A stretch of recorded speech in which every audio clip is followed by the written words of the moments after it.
כיצד יוצרים סרטון הדרכה? ראשית, יש לפתוח חשבון באתר שכתובתו מופיעה כאן למטה.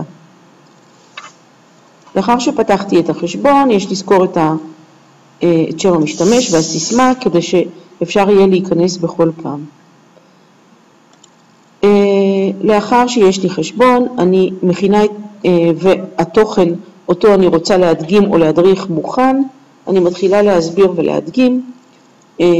לחיצה על כפתור אדום שמופיע כאן באזור הזה, לחיצה על הכפתור האדום תתחיל את ההקלטה.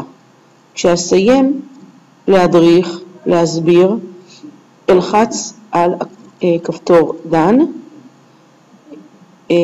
ובסיום אעלה את הסרטון ליוטיוב. לאחר שהסרטון הוא עלה ליוטיוב, יש אפשרות לפרסם אותו בכל מקום שאבחר. בהצלחה.